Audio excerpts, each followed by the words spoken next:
আমার নির্বাচনী এলাকা ভোলা ১ উপজেলা ১৩টি এবং একটি পৌরসভা নিয়ে গঠিত।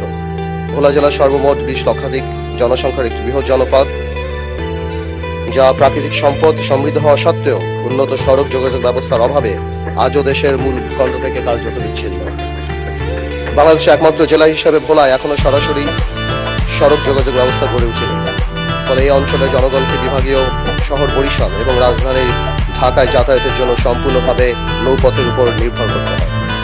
বছরের দীর্ঘ একটি সময়, বিশেষ করে কালবৈশাখী বর্ষা মৌসুমে অত্যন্ত ঝুঁকিপূর্ণ হয়ে ওঠে এই নৌপথ। এতে করে জরুরি চিকিৎসা সেবা ব্যাহত হয় এবং অনেক ক্ষেত্রে রোগীদের পাহাড়ের মতো ঘটনা ঘটে। অপরদিকে পণ্য পরিবহনে অতিরিক্ত সময় ব্যয় বৃদ্ধির ফলে এই অঞ্চলের কৃষক ও ব্যবসায়ীরা মারাত্মকভাবে ক্ষতিগ্রস্ত হন। ভোলার বিপুল প্রাকৃতিক গ্যাস, কৃষির উৎপাদন ও সামুদ্রিক সম্পদ জাতীয় অর্থনীতিতে পূর্ণাঙ্গভাবে কাজে লাগানোর জন্য উন্নত সড়ক যোগাযোগ অত্যন্ত জরুরি। উল্লেখ্য, ভোলা বরিশাল সেতু নির্মিত হলে ভোলা জেলার সাথে সারা দেশেরই সরাসরি সড়ক যোগাযোগ স্থাপিত হবে, যা দক্ষিণাঞ্চলের অর্থনৈতিক কাঠামোয় যুগান্তরের পরিবর্তন সাধন করবে। একই সাথে এটি পায়রা বন্দর ও মোংলা বন্দরের সাথে কার্যকর সংযোগ স্থাপনের মাধ্যমে জাতীয় ও আঞ্চলিক বাণিজ্য সম্প্রসারণে গুরুত্বপূর্ণ ভূমিকা রাখবে।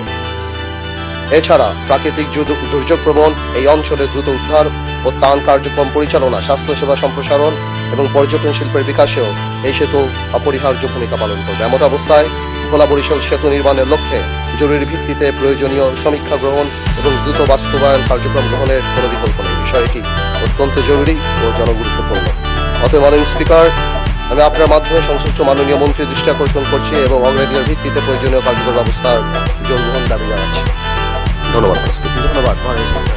আপনি যেভাবে বললেন আর কি, এটা আসলে আমাদের দাবি না, এটা আমাদের একটা আর্তনাদ। একটা শিশু যখন অসুস্থ হয় ভোলাতে, তখন একটা মা সুস্থতার কথা চিন্তা করে আমরা যে এই ভৌগোলিক কারাগারে 12 ঘন্টা 14 ঘন্টা লাগবে, লঞ্চ নাই, সন্ধ্যা 6টা থেকে পরের দিন সকাল 6টা-8টা পর্যন্ত আমরা যেতে পারি না কোথাও। আমরা একটা ভৌগোলিক কারাগারের মধ্যে আবদ্ধ হয়ে যায়। মাননীয় স্পিকার, আপনি ভালো করে জানেন, covid no better than you. এর চেয়ে আরেকটা ব্যাপার, কোনো দুর্ঘটনা যদি হয় সন্ধ্যার পরে, স্পিডবোট সন্ধ্যা 6টার পরে মাননীয় স্পিকার চলে না। তো সেই ক্ষেত্রে আজকে দুঃখজনক যে 2026 সালে আমরা ভূখণ্ড, মানে মূল যে ভূখণ্ড তার চেয়ে কত দূরে, এবং এই কারাগার থেকে যে আমরা কবে মুক্তি পাবো আসলে আমরা বলতে পারি না। স্পিকার, আমি আরেকটা আলোকে আমি এই কথাটা বলতে চাই। স্পিকার, আমাদের সংবিধান, আমাদের মৌলিক অধিকার এবং সাংবিধানিক দায়বদ্ধতার প্রসঙ্গ একটু তুলতে চাই। আমাদের আর্টিকেল 32 জীবন ও ব্যক্তি স্বাধীনতার কথা বলে, কাউকে বঞ্চিত করা যাবে না। ফ্রি মুভমেন্টের কথা বলে আর্টিকেল 36। ওই দিন আমাদের সম্মানিত আইনমন্ত্রী সাহেব একটা কথা বলেছিলেন, স্ট্যাচুটরি ইন্টারপ্রিটেশনের কথা, লিটারাল রুলের কথা। আপনি স্ট্যাচুটরি ইন্টারপ্রিটেশনের লিটারাল রুল দেন, কনটেক্সচুয়াল অ্যাপ্রোচ যান, পারপোসিভ অ্যাপ্রোচ যান, ডাইনামিক অ্যাপ্রোচ যান, ফিলোলজিক্যাল অ্যাপ্রোচ যান, লিভিং ইনস্ট্রুমেন্ট লিভিং অ্যাপ্রোচ যান, যেখানেই যান। এই 32 সুস্বাস্থ্য, এই 32 চিকিৎসার নিরাপত্তার কথা বলে।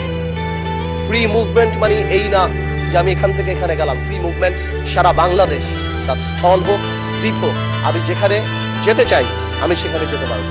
কিন্তু আজকে আমরা কেমন জানি একটা অস্থায়ী অবহেলার মধ্যে পড়ে গিয়েছে মাননীয় স্পিকার। তাই বলবো, শুধুমাত্র ইকোনমিক ফিজিবিলিটির দিকে তাকানোর না, আমার সাংবিধানিক যে অধিকার, এবং এটা সুপ্রিম কোর্টের অনেক রুলিং আছে, এবং আপনি যেখানেই যান, আপনি যদি ব্রড ইন্টারপ্রিটেশনে দেখেন, আমি বাংলাদেশের যে কোনো জায়গায় যেতে চাই কোনো বাধা ছাড়া। কোনো ধরনের ফিনান্সিয়াল বাধা বা অবস্ট্রাকশন, এই ধরনের অবস্ট্রাকশন, এটা কোনোভাবেও সংবিধান অ্যালাউ করে না। এবং সংবিধান এখানে পজিটিভ দায়িত্ব দেয় রাষ্ট্রকে যে আমার এই বাধা সুনিশ্চিত করা। মাননীয় মন্ত্রী সাহেব 17,000 কোটি টাকা বলেছে, 17,000 কোটি হোক বা 25,000 কোটি টাকা হোক, আমার মৌলিক অধিকার এখানে স্টেক। সুতরাং উই নিড দ্য ব্রিজ। আপনি যেভাবে বললেন, স্বপ্নের ব্রিজ এটা আমাদের সাম্যের অধিকার, সাম্যের প্রতীক, এটা আমাদের অধিকার। এবং আমি সম্মানের সাথে মাননীয় মন্ত্রী সাহেবকে জিজ্ঞেস করবো কবে নাগাদ এই ব্রিজ আরম্ভ হতে পারে এবং কত দিন লাগতে পারে। এবং আমি আরেকটু বলতে যাচ্ছি যে আমি মাননীয় প্রধানমন্ত্রীকে ধন্যবাদ জানাই যে হ্যাঁ বরিশালে উনি এই আশ্বাস আমাদেরকে দিয়েছেন। আমি আরেকটু ধন্যবাদ জানাতে চাই, বিকজ একটা মেডিকেল কলেজও আনঅফিসিয়ালি আমি কথা হয়েছিল আমাদের মাননীয় স্বাস্থ্যমন্ত্রী সাহেবের সাথেও আমি দেখতে পেলাম মেডিকেল কলেজের মধ্যে রয়েছে।